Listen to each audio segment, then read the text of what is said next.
ఈ వీడియో చూసే ముందు శ్రీం అని కామెంట్ చేయండి. మన హిందువులు ఎంతో భక్తి శ్రద్ధలతో వరలక్ష్మి వ్రతాన్ని శ్రావణమాసంలో పౌర్ణమికి ముందు వచ్చే శుక్రవారం రోజు అమ్మవారికి పూజను జరుపుకుంటాము. ఆ రోజు వరలక్ష్మి వ్రతం చేయడం కుదరని వాళ్ళు ఈ శ్రావణమాసం నెలలో ఏ శుక్రవారం అయినా చేసుకోవచ్చు. కులాలకు మతాలకు అతీతంగా ఎటువంటి ఆడంబరాలు లేకుండా ప్రతి ఒక్కరు కూడా భక్తి శ్రద్ధలతో ఆ అమ్మవారిని పూజిస్తే ఖచ్చితంగా అమ్మవారు మనల్ని అనుగ్రహిస్తుంది అని మన హిందువుల నమ్మకం. వరలక్ష్మి పూజ చేసే వాళ్ళు ఖచ్చితంగా తెలుసుకోవాల్సిన కొన్ని విషయాల గురించి ఇప్పుడు ఈ వీడియోలో మనం తెలుసుకుందాం. వరలక్ష్మి వ్రతం చేయడానికి ముందు రోజే ఇంటిని, పూజ గదిని అంతా కూడా శుభ్రంగా చేసుకోవాలి. దేవుని గదిలో ఉన్నటువంటి పూజకు ఉపయోగించే పూజా సామాగ్రిని అంతటినీ కూడా ముందు రోజే క్లీన్ చేసి పెట్టుకోవాలి. వరలక్ష్మి వ్రతం చేసే రోజు తెల్లవారుజామున నిద్రలేవాలి. ఇంటి ముందు కల్లాపి చల్లి ముగ్గులు పెట్టుకోవాలి.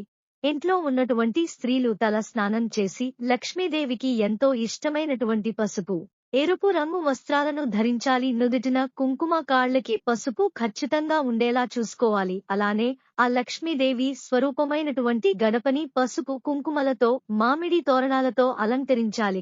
దేవుని గదిలో ఉన్నటువంటి ఫోటోలు అన్నిటికీ కూడా గంధం, కుంకుమ పూలు అలంకరించాలి. ఆ లక్ష్మీదేవికి ఎరుపు రంగు పూలు అంటే ఎంతో ఇష్టం. ఎరుపు రంగు పూలతో అమ్మవారిని పూజిస్తే సకల ఐశ్వర్యాలు ప్రసాదిస్తుంది.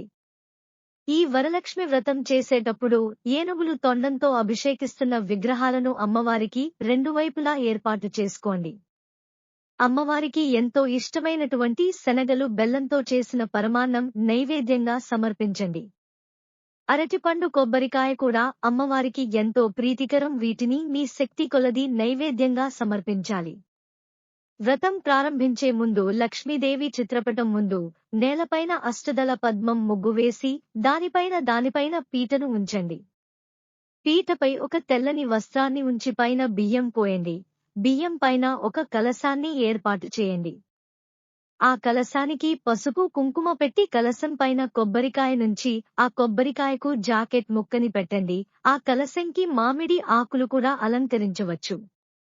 ముందు గణపతిని పూజించిన తర్వాత ఆ లక్ష్మీ అమ్మవారిని పూజించాలి. అమ్మవారికి ఎంతో ఇష్టమైనటువంటి చీరను, గాజులని, పూలను వైనంగా అమ్మవారికి సమర్పించాలి.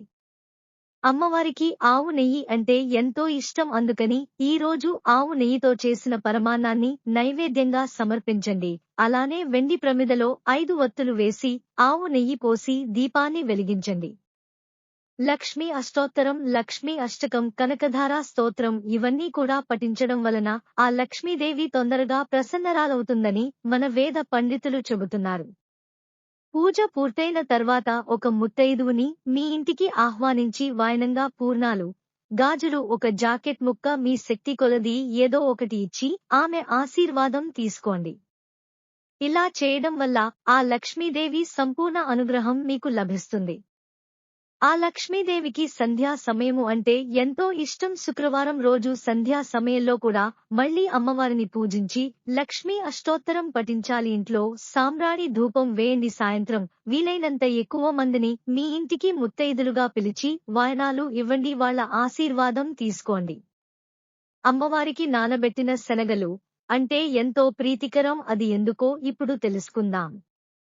అమ్మవారికి శనగలు, బెల్లంతో చేసిన పూర్ణాలని నైవేద్యంగా సమర్పిస్తారు. ఎందుకంటే ఇది తీపి, మధురానికి గుర్తు. మన జీవితం కూడా మధురంగా సాగిపోవాలి అని అమ్మవారికి ఎంతో ఇష్టం అని వీటిని తయారు చేస్తారు.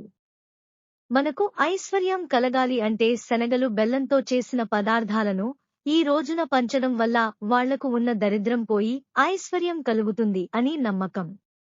అలానే నానబెట్టిన శనగలు ఎందుకు వాయనంగా ఇస్తారు అంటే శనగలు గురుగ్రహానికి సంకేతం. గురుగ్రహం సానుకూలంగా ఉంటే అన్ని విధాలుగా కూడా ఎటువంటి లోటు లేకుండా ఉంటుంది. ఏ స్త్రీ అయితే వరలక్ష్మి వ్రతం ఆచరించి శనగలు వాయనంగా ఇస్తుందో వారికి ఐశ్వర్యం, భార్యాభర్తల అన్యోన్యత, సిరి సంపదలు అన్నీ కూడా ఆ లక్ష్మీదేవి మీకు ప్రసాదిస్తుంది. ఈ శనగలు వాయనంగా ఇవ్వడం వల్ల వారికి గురు బలం కూడా పెరుగుతుంది.